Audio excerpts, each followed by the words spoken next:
આ વિડીયો જોયા પછી તમે મોટિવેશનને એકદમ જુદી રીતે વિચારવાનું ચાલુ કરી દેશો. આપણે અમુક વસ્તુઓ જોઈશું જેને તમે મોટિવેશન ગણો છો ને એ પુશ મોટિવેશન છે અને પુશ મોટિવેશન તમને લાઈફમાં બહુ આગળ ના લઈ જાય. આપણે જે અચીવ કરવાનું છે આ વિડીયોની અંદર એ છે પુલ મોટિવેશન. આપણે એક એક વસ્તુ જોઈશું. સૌથી પહેલાં આપણે જોઈએ કે સોર્સ ઓફ એનર્જી શું છે તમારો, કે જે તમારો ઉર્જાનો સ્ત્રોત છે એ ક્યાંથી આવે છે. Push motivation requires constant self forcing and will power. Right, કે ભાઈ તમારે પુશ મોટિવેશન જોતું હોય ને તો કોન્સ્ટન્ટલી તમારે કંઈકનું કંઈક મોટિવેટેડ વસ્તુ જોવું, કંઈક પોતાની જાતને ઊભો કરવું કે ચલો આપણે જઈને કરીએ, કે આજે કરવું પડશે, આજે તો બોડી બનાવી દેવી છે, કે આજે તો બે ક્લાયન્ટ વધારે લાવી દેવા છે, કે મસ્ત ઓફિસમાં કામ કરીને ઇન્ક્રીમેન્ટ માગી જ લેવું છે. એ બધી વસ્તુઓ તમે સેલ્ફ ફોર્સિંગ કરી રહ્યા છો. રાઈટ, એ તમારા વિલ પાવરની જરૂર પડે. પણ એ જ વસ્તુ તમે બીજી રીતે જોવાનું ચાલુ કરી દો કે ભાઈ મારે પુલ મોટિવેશન જોઈએ છે, કે કઈ વસ્તુ મને ખેંચે તો મારે કંઈ કરવાની જરૂર ના પડે, ઓટોમેટિકલી હું એ તરફ જવાનું ચાલુ કરી દઉં. રાઈટ, એને કહેવાય natural attraction towards a goal. હવે તમારે જે જોઈએ છે એ એટલું પાવરફુલ હોવું જોઈએ, કે એટલું સ્ટ્રોંગ હોવું જોઈએ તમારા માટે, કે ભાઈ આ વસ્તુ મારે જોઈએ જ છે, આ વસ્તુ મારે કરવી જ છે. પછી એ વસ્તુ તમને પુલ કરવાનું ચાલુ કરશે. તમારે રોજ ઉઠીને મોટિવેશન શોધવાની જરૂર નહીં પડે. રાઈટ, બીજી વસ્તુ એફર્ટ વર્સિસ ઇઝ, કે ભાઈ તમારે મહેનત કરવી, જે મગજમાં પેલું કહો મહેનત કરવાની પણ એ વસ્તુ જો ઇઝ થઈ જાય, કે ભાઈ સરળતાથી એ વસ્તુ થાય. અને એ ક્યારે થાય? જ્યારે આપણે એનર્જી છીએ, રાઈટ, કે ભાઈ આપણી માનસિક જે પરિસ્થિતિ હોય, આપણે જે ફિઝિકલ એનર્જી હોય, એ બધી વસ્તુ આપણે જ્યારે આપીએ ત્યારે એ બધી વપરાય. પણ બીજી કોઈ વસ્તુ પુલ કરતી હોય આપણને, ત્યારે શું થાય? એનર્જી ઉપરથી વધે. રાઈટ, કે ભાઈ એ વસ્તુ પુલ કરી રહી છે, એ વસ્તુ આપણને ઇઝ બનાવી રહી છે, કે ભાઈ આપણે આમ ઢાળમાં ઉતરતા હોઈએ પણ ત્યાં, કારણ કે એ ગુરુત્વાકર્ષણ આપણને નીચે ખેંચી રહ્યું છે, એના કારણે ઉપરથી એનર્જી વધારે લાગે. રાઈટ, કે ઓછી એનર્જી એ બહુ બધું આપણે અચીવ કરી શકીએ. એ એફર્ટ વર્સિસ ઇઝને સમજવાની જરૂર છે, કે ભાઈ pushing your self is mentally exhausting and it has a limit. પણ ઇફ યુ ફાઇન્ડ સમથિંગ કે જેના કારણે પુલિંગ થાય છે, તો એનાથી શું થશે કે તમે જે કરતા હશો એ તમને ખરેખર કરવું છે, તમને આમ એના વગર તમને મજા જ નહીં આવે, એટલે એ વસ્તુ તમને પુલ કરવાની ચાલુ કરશે. હવે બીજી વસ્તુ કે સસ્ટેનેબિલિટી એની જોડે જોડાયેલી છે, કે ઘણી બધી વસ્તુઓ આપણને લાગતી હોય કે યાર અત્યારે મોટિવેશન છે એટલે કરીએ જ, અઠવાડિયા પછી મોટિવેશન નહીં હોય તો. રાઈટ, પુશ મોટિવેશનમાં એ પ્રોબ્લેમ બહુ થાય, કે જે દિવસે મોટિવેશન નહીં હોય, જે દિવસે ઈચ્છા નહીં હોય, એ દિવસે તમે નહીં કરો, કારણ કે તમારે ઈચ્છા અંદરથી પેદા કરવાની છે.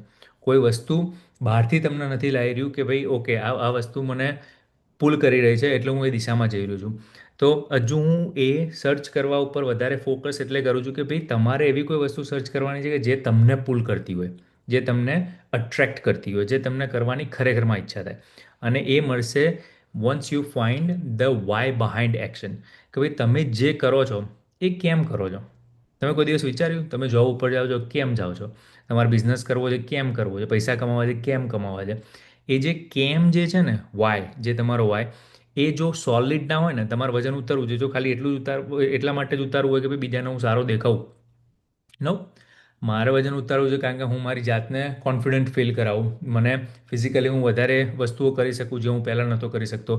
હું 60 70 80 વર્ષનો થઉં કે ત્યાં સુધી મારી એનર્જી કે મારી લાઈફસ્ટાઈલ, મારી બોડીનું સ્ટ્રક્ચર એ બધું એવું રહે કે જેનાથી હું એ વખતે તમે તમારું ફ્લેક્સ શું હશે? 60 70 ના હશો ત્યારે એવું હશે કે તમારા જો કેટલા પૈસા પડે, બધા જોડે પૈસા હશે, જો તમારી જોડે આજુબાજુમાં કામ કરતા હશે, તમારી સર્કલમાં સેમ વસ્તુ કરતા હશે તો. પણ તમારા માટે એ વખતે હું હેલ્ધી બી રહીશ. એ તમારું જો વાય હોય ને, કે એટલે મારે અત્યારે ફિટ રહેવું છે, તો તમે એ વસ્તુ કરશો, કારણ કે એ વસ્તુ તમને પુલ કરશે. તમારે પૈસા એટલે કમાવા હોય કે યાર મારા છોકરાઓને કદી તકલીફ ના પડે, કાં તો કોઈ તકલીફ આવે તો હું પૈસાથી વસ્તુ સોલ્વ કરી શકું, એ તમારો વાય હશે ને તો તમે રોજ સવારે ઉઠીને મહેનત કરવાની ટ્રાય કરશો. પણ પેલું એવું હશે ને કે યાર મોટું ઘર લઈ લો, મોટી ગાડી લઈ લો, those are not strong enough why, એ વસ્તુ તમને પુલ નહીં કરે. રાઈટ, પછી તમારું મેન્ટલ સ્ટેટ. રાઈટ, કે ભાઈ જો તમે પુશ ઉપર જ આધાર રાખતા હશો તો તમને એક બર્ડન લાગશે કે યાર મારે કરવાનું છે, મારે આ નહીં કરું તો મારી લાઈફ ખરાબ થઈ જશે, હું નહીં કરું તો મારો ગ્રોથ નહીં થાય, લોકો મને કઈ રીતે જોશે. કારણ કે તમે બહુ સ્મોલર થિંકિંગ કરશો, કારણ કે તમારે પોતાની જાતને બહાર કરો. આપણે છીએ કેટલા, એક એક ડોટ બી નથી. આપણે અર્થનું પિક્ચર લઈએ તો આપણે એક ડોટ બી નથી. એ માણસ કેટલું પુલ કરી શકવાનો હોય? પણ કોઈ હાયર એનર્જી, રાઈટ? કે ભાઈ કોઈ હાયર પર્પઝ જો તમને પુલ કરતો હોય તો એનામાં કેટલી બધી એનર્જી હોય, અને એના કારણે તમારી મેન્ટલ સ્ટેટ કેવી રહેશે કે ભાઈ આટલી મોટી વસ્તુ મને પુલ કરી રહી છે, કે આ મોટું મારે જે અચીવ કરવું છે, જે પોઈન્ટ ઉપર મારે પહોંચવું છે, કે જે લોકોને મારે હેલ્પ કરવી છે, રાઈટ? મારું મોટિવેશન પહેલાં એવું હતું કે ભાઈ આઈટી બિઝનેસ ઊભો કરીએ, કે બીજા એક બે બિઝનેસમાં પાર્ટનરશિપ કરીએ, એ બધા હતા. હવે એવું છે કે ભાઈ ના, મારે લોકોની લાઈફ ટ્રાન્સફોર્મેશન કરી દેવી છે.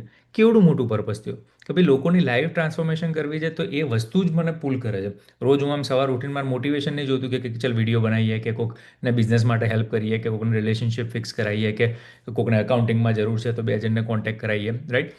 એ એક હાયર પર્પઝ છે કે ભાઈ ના, મારી લાઈફમાં જે આવ્યું હોય, મારી જોડે જેણે વાત કરી હોય, એની લાઈફ એટલીસ્ટ ડબલ તો સારી થવી જ જોઈએ. એ વસ્તુ જ્યારે પુલ કરે ને ત્યારે તમને એનર્જીની જરૂર ના પડે, રાઈટ? અત્યારે આ ચાનો ટાઈમ છે, અત્યારે મને એવું છે કે ભાઈ થોડી ચા પીવી જોઈએ, પણ આ વિડીયો બનાવું છું, મને લાગે છે કોક સાંભળશે આમાંથી, કોક સાંભળશે, કોક એનો વાય ફાઇન્ડ કરશે અને એની લાઈફ ચેન્જ થવાની ચાલુ થશે. That gives me so much energy, right? એ વસ્તુમાં જ એટલી બધી એનર્જી મળશે. પછી ફોકસ ઓન ધ જર્ની, કે તમે જે જર્ની ઉપર જઈ રહ્યા છો, આ પુશ મોટિવેશનમાં કેવું હોય કે ભાઈ એક પોઈન્ટ ઉપર પહોંચવું છે, મારે એકદમ ફિટ થઈ જવું છે, રાઈટ? કે ભાઈ મારે એકદમ પૈસાદાર થઈ જવું છે, અને એ point it's not that powerful. અહીંયાથી ત્યાં જવાની મજા ક્યારે આવે? જ્યારે કોઈ વસ્તુ આપણને પુલ કરી રહી હોય ને આપણે એ વસ્તુના કારણે આપણે એક ફ્લોમાં જતા હોઈએ, તો એ તમને જર્નીમાં મજા આવવાની ચાલુ થઈ જાય, રાઈટ? મારા મગજમાં એવું હોય કે ભાઈ દર મહિને મારે 100 જણાને વજન ઉતારવા માટે હેલ્પ કરું છું. આપણે ગુજરાતી weight-loss.com છે એની અંદર, રાઈટ? ખાલી એમ જ હોય કે ભાઈ મારે આમ ફટાફટ આટલા પૈસા કમાઈ લેવા છે.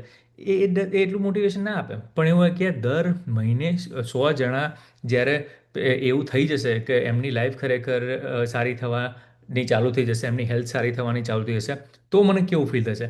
એ ફિલિંગ સાથે હું જાઉં ને તો ભલે ને શરૂઆતમાં મેં ચાલુ કર્યું ત્યારે મહિને 10 જણા 15 જણા નથી આવતા, રાઈટ?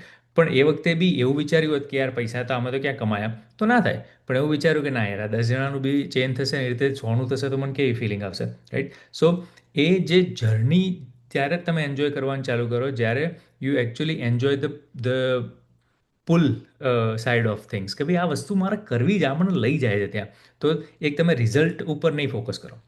અને છેલ્લી વસ્તુ કે ભાઈ રિક્વાયરમેન્ટ ઓફ પ્રેશર, રાઈટ? જ્યારે પુશ કરવાનું હોય ને ત્યારે બહુ બધું પ્રેશર લાગે.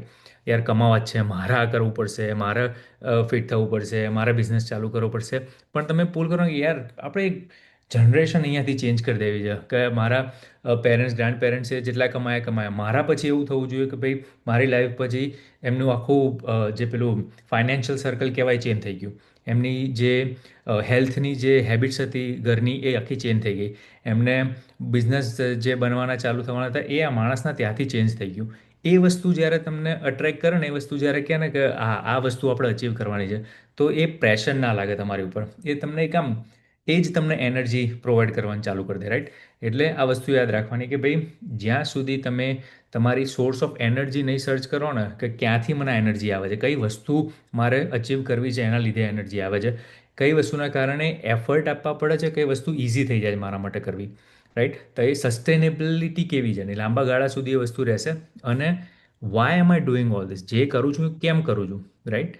બહુ ઇમ્પોર્ટન્ટ છે. પછી એના કારણે તમારી માનસિક સ્થિતિ બદલાવાની ચાલુ થઈ જશે. એ જે તમે જર્ની ઉપર ફોકસ કરીને એન્જોય કરવાનું ચાલુ કરી દેશો, ખાલી ડેસ્ટિનેશનની રાહ જોઈને નહીં બેસી રહો.